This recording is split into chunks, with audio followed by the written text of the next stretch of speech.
So are we Hoosiers? Are we Boilermakers? Are we Sycamores? Hoosiers? Okay.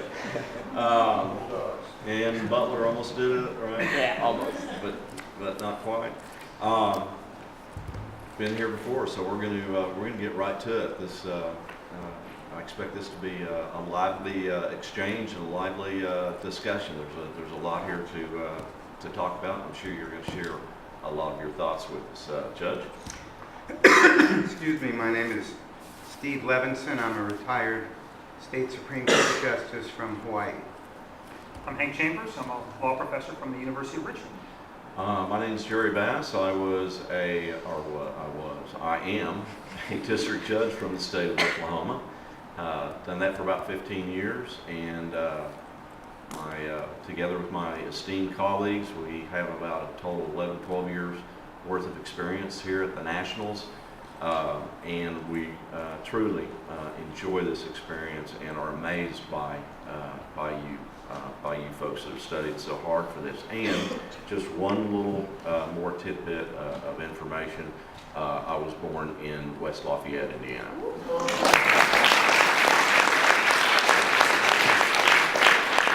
Machine points. You see that every Please introduce yourselves. Hello, my name is Thomas Bergwald. I'm Neil Condomoe. My name is Christina Bonini. My name is Nicholas Estes. Our instructor, Mr. Michael Gordon, is back there. Oh, okay. We are Unit 5, representing Team Indiana. We are ready to testify. Okay. Unit 5? I thought this was 3.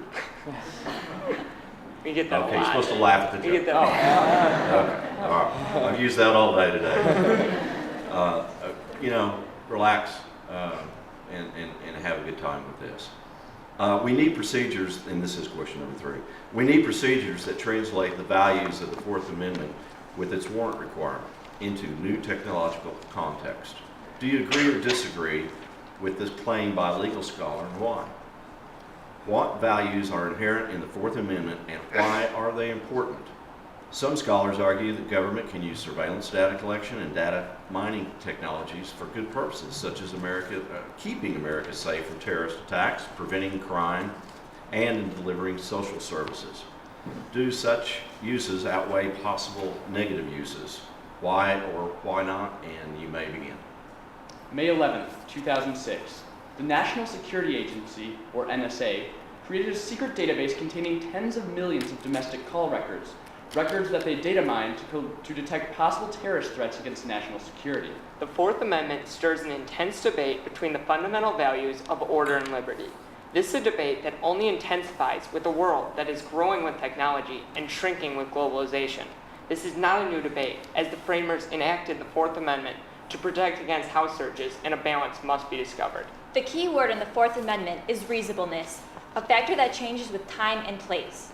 The court has attempted to strike a balance between the practical realities of daily police work and the privacy and freedom interests of the public, as exhibited in Terry v. Ohio in 1969. Common law marches forward while looking backwards, and we attempt to adopt old principles to accommodate the new. There needs to be new procedures that translate these values into a new technological context. The biggest benefit to using new procedures, specifically data mining, comes in the war on terror. As Jack Balkin, Yale professor, stated, criminal organizations and terrorist groups use many of the same information and surveillance technology that governments and businesses do. Balkin seems to be implying that if we were not to keep up with technology, we quickly fall behind terrorist groups, hackers, and a new breed of criminals who perform a multitude of cyber attacks. This new technology will allow the United States to predict and prevent attacks, not just prosecute and deter after the fact, as they have done in the past. It is clear, though, with this new great power comes great responsibility. Many scholars, such as Sanford Levinson, argue that government can use data collection and data mining to keep America safe and deliver social services.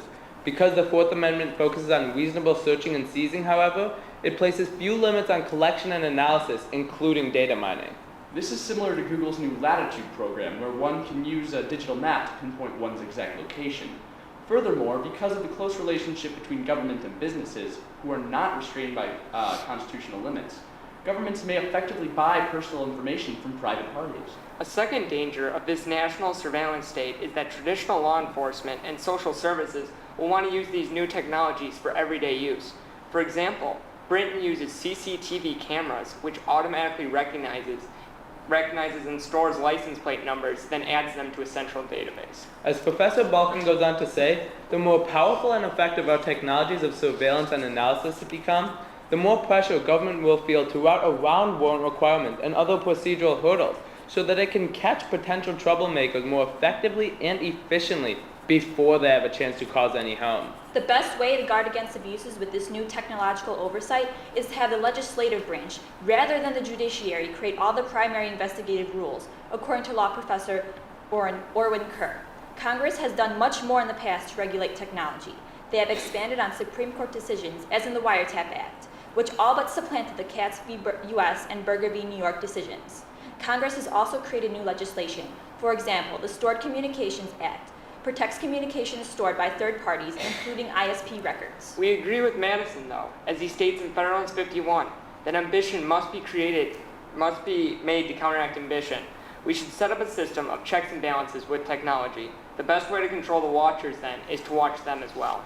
As part of the NSA terrorist surveillance program, NSA is authorized by executive order to monitor text messages and other communication without a warrant. In California, Sergeant Jeff Kwan of the SWAT team sent a sexual text message and got in trouble for it. The Ninth Circuit ruled that the search that found Kwan's text was unreasonable, that he had a reasonable expectation of privacy in the content of his text message. The Supreme Court will be reviewing this in Kwan v. Ontario, but we believe in conjunction with O'Connor v. Ortega in 1987 that, as a city employee, the search did violate the Fourth Amendment, as all workplace searches must be incident to the primary business of the agency, and this was not. I was unclear, but did you suggest that an executive order getting this information without a search warrant? Do you agree with that or disagree with that? Well, I'm sorry. And I missed it. Where are you going with that? Well, I think the executive order goes against the entire legislative supremacy that we think should be set up as far as the search and seizure restrictions are concerned.